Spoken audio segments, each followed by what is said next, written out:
Hi, I'm Kareen Levy. And I'm Emily Dreyfus, and this is a very special episode where we revisit how we each bet on the iPhone 5 rumors, tally up scores, and find out which one of us gets to gloat. The really interesting thing is that there weren't really any surprises. Every new feature had been leaked and discussed on the show. So let's take a look at the scorecard and see how we voted. And don't forget that this is your scorecard too. Follow along to see how well you did voting with us over the past few months. First up, we voted on whether the iPhone would have a bigger screen. For some reason, I voted against this, but Emily, always with her finger on the pulse of what people want, voted yay. So did 89% of the people who voted in the poll. We both guessed correctly that the iPhone 5 would have a smaller dock connector, and so did 87% of you.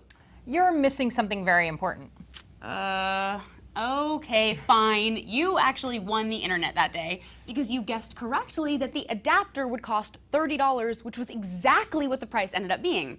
I was way off. Apparently, I think Apple is way worse than it is because I thought they were going to screw us and charge $70. Luckily, I was completely wrong, and so were the naive 47% of you who thought that it would be basically free. NFC, that didn't happen, but 66% of you thought that it would. The Nano SIM did happen, and 70% of you saw that coming. You guys are good. We and the entire rest of the world believed that the phone would be announced on September 12th. It was, of course, but I had erroneously also predicted that it would be available the same day. Oops. The rumor that we talked about that said that we'd have to wait 9 days was actually spot on. I voted that it'd be called the iPhone 5, along with 46% of the poll voters. Sorry, people who voted for iPhone 6 or new iPhone, not this time. Since we didn't hear anything about the iPad mini, we still have a humiliation day bet riding on that one. We bet that it would be released in September, October. Or never, which is what I think. So stay tuned for a possible October iPad event to see if we can finally settle that score. Let's switch gears and take out some fresh rumors from the oven.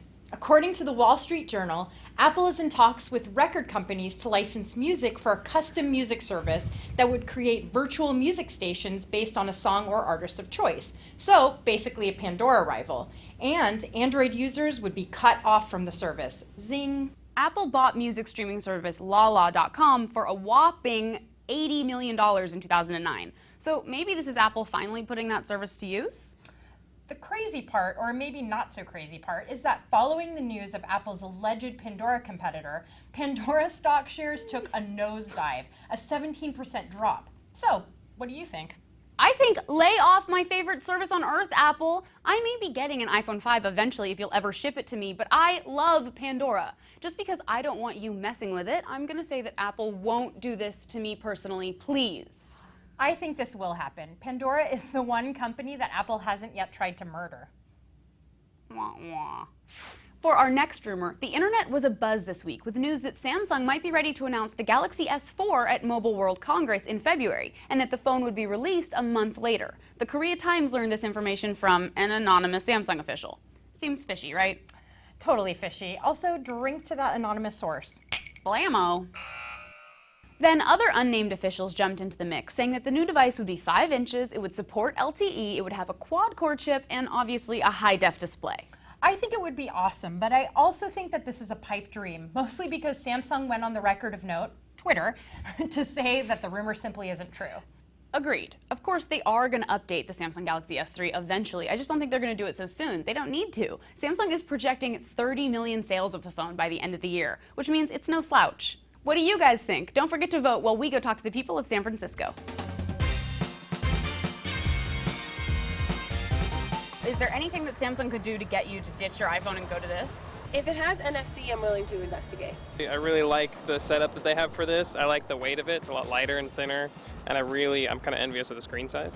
I think that actually if it was better at storing files, like better at being like sort of a removable hard drive. There's a rumor going around that Samsung is already going to be announcing an update to this, the S4, in February. Do you think that's a little too soon? Do you think that's a little too close to when this was released? Kind of, but since I didn't get this one, then yay, I can get the next one. Do you think that that's possible, that they would already do that so soon after this was released? Oh, totally. I kind of assumed they would have one sooner to sort of compete a little more quickly, you know, but maybe they're trying to find something that's not a rounded rectangle. Well, we met some Samsung fans on the street and some Apple fans, and no one was really sure if the Samsung Galaxy S4 was going to come out in February or not. Let's see what the CNET Council of Experts thinks. The CNET Council is composed of 5 editors who cast their votes anonymously. Their opinions are not an endorsement by CNET or CBS Interactive. Obviously, because these are rumors, folks.